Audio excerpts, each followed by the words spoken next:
Welcome, dear viewer, to a journey unlike any other. A journey into the heart of a country that has fascinated, mystified, and eluded the outside world for decades. Today, we invite you to step beyond the headlines and the myths, to discover the real stories that lie beneath the surface of North Korea. This is a land shrouded in secrecy, where misty mountains and hidden valleys guard secrets that few outsiders have ever witnessed. The border itself is more than a line on a map. It's a threshold into a world that feels frozen in time, yet is constantly changing beneath the surface. North Korea is often painted as a monotone canvas, a place defined by its isolation and strict control. But if you look closer, you'll find a vibrant tapestry woven from the lives, dreams, and struggles of its people.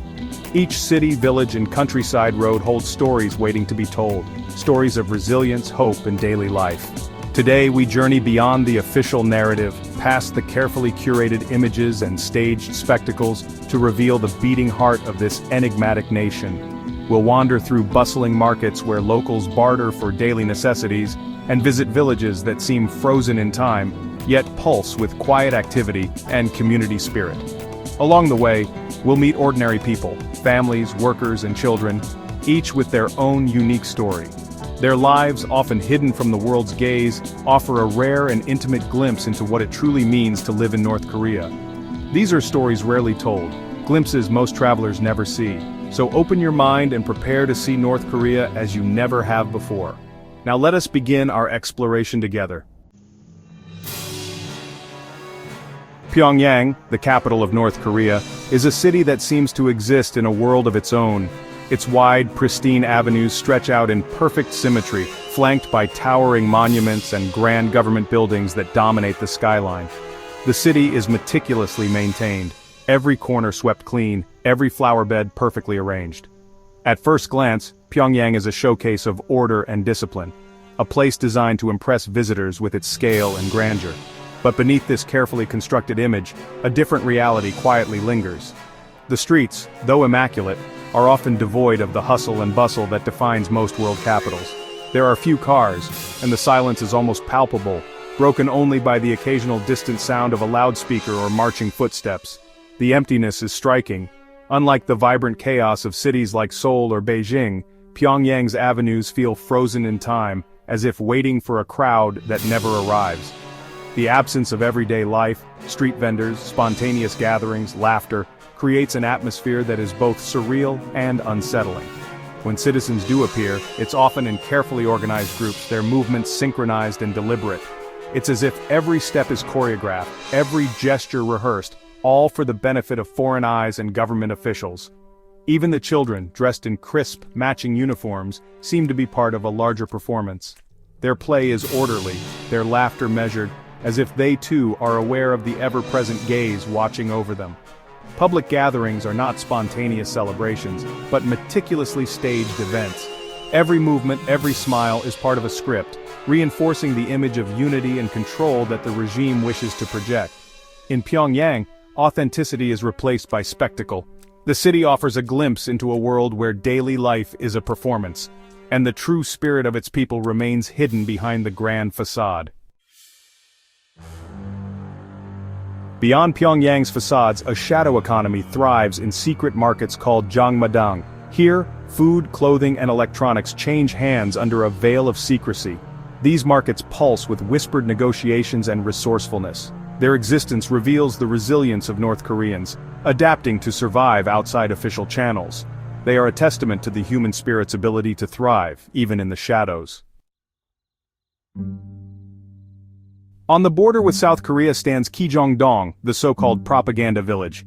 From afar it looks idyllic, but up close it's a hollow shell, uninhabited, with actors playing farmers and lights on timers.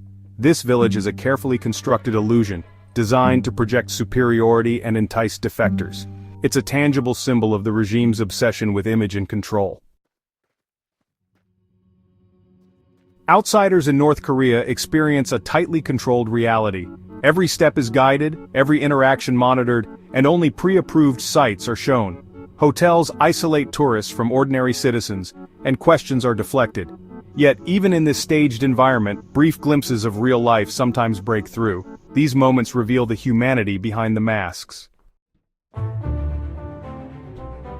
Photography in North Korea is strictly regulated. Only approved images are allowed. Anything critical or unflattering is forbidden. Even innocuous subjects can arouse suspicion and lead to confiscation or worse. Citizens, too, are under constant surveillance with limited access to information. The regime controls images to shape the world's perception.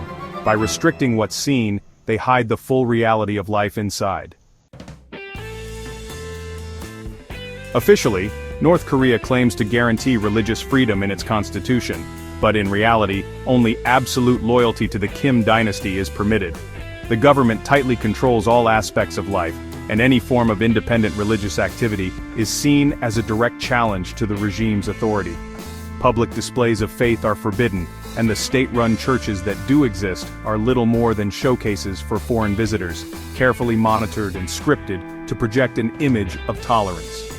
Despite this, Christianity is viewed as a dangerous threat, associated with foreign influence and subversion. Yet in the shadows, underground churches continue to exist, their members gathering in secret, often in the dead of night or in remote locations, to worship and share their faith away from prying eyes. Believers must be extremely cautious, whispering prayers and singing hymns barely above a murmur. Even children are taught to keep their faith hidden, as a single careless word could endanger entire families. The risk is immense. Imprisonment, torture, or even execution await those who are discovered. Yet, these secret gatherings offer more than just worship. They provide a rare sense of hope, comfort, and human connection in a society where trust is scarce and fear is constant. For many, the underground church is a lifeline, a place to find strength and solidarity amid relentless oppression. The consequences of discovery are severe. Those caught face brutal interrogations, forced labor camps, and the threat of death. Families can be torn apart, and entire communities live under the shadow of suspicion. Still, the faith of these believers endures, undiminished by the dangers they face.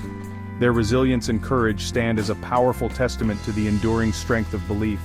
Even in the darkest circumstances, the light of faith continues to shine, offering hope where it is needed most.